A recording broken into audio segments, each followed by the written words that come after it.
learned must lie somewhere else entirely. Any suggestions? The great priestess was lost in admiration for the Fourth Fleet commander's speech. Maya was making impressive progress. As an orator, wise strategist, capable fleet commander, and above all else as a ruler of one of the most powerful Mylonian prides in the galaxy. Not all that long ago, she was still young and naive, in no way distinguished other than her outstanding appearance and exorbitant ambition. But now Keetsi had become an experienced politician as well, and the fact she had recently been promoted to Kung in the game that bends reality confirmed these observations. This young female had gotten her surging hormones well under control, reined in her boy craziness, which was gossiped about throughout the galaxy, and tamed her innumerable male admirers. Kung Keetsi Mayao was on the cusp of being elevated to Krang, the sole absolute ruler of the whole Mylonian race. And meanwhile, a cautious answer to the commander's question came from the middle-aged Tyr Mayus, sagacious head of the Mylonian Archive Service. Perhaps the true reason for the return of the Malayaphasian main fleets is that they have sustained heavy losses. Rumors have been swirling that they were utterly eviscerated in the Asar cluster 3 tongs ago. That is no longer just rumor, the great priestess hurried to cut in. That highly contested information has now been authenticated. A recent dispatch from a deeply embedded Mylonian agent contained detailed data on the state of affairs in the Malayaphasian horde, and in it, we discovered evidence of a grand battle in the Asar cluster star system 3 tongs ago, which the Malayaphasians lost, and they suffered a no less gruesome defeat when they attempted a second attack. Do we know who was able to put a stop to the triumphant march of the arthropod invaders? Came the commander of the First Starfleet. Amira Umayau could have answered herself, but she redirected the question to the usually taciturn head of Mylonian intelligence, Kung Wau Miu, who was best informed about the state of affairs in deep space.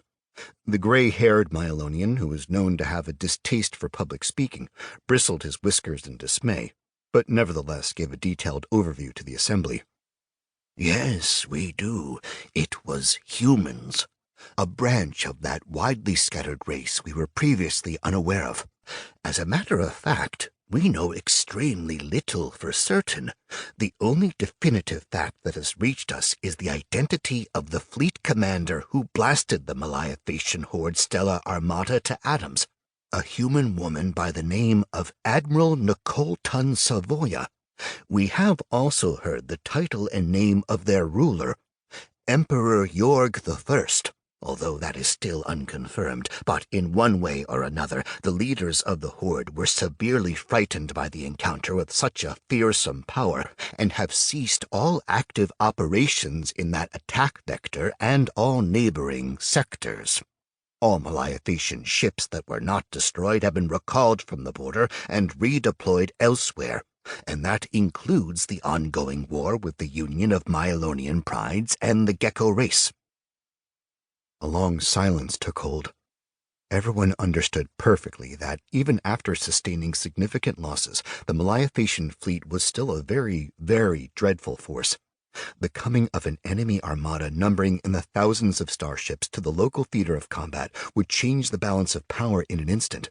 The easy, fast-paced war of the Union of Mylonian Prides thought it was engaged in would instantly transform into a bloodbath involving starship flotillas numbering in the thousands. Perhaps the very survival of the Mylonian race would be at stake. No one wanted to let that happen. What is the Malayaphasian ultimatum in a nutshell? A.V. Umao inquired. Are they demanding we return the star systems we have captured? The great priestess, who was better versed in military and political questions, actually winced at her younger associate's preposterous suggestion. Not at all. And who would voluntarily give up such rich spoils? The Malayaphasians understand that perfectly and do not demand the impossible. They have asked us only to relinquish just the comet Untao. It is a place of religious pilgrimage for several nests of the Malayaphasian renegades. They also want to conclude an official peace treaty with us for a duration of 9 tongs. The Malayaphasian horde has given us until the end of the day to reply. Everyone fell silent for a minute, thinking over what had been said. Finally, the commander of the Second Starfleet, Lang Rau Miayau, one of the most experienced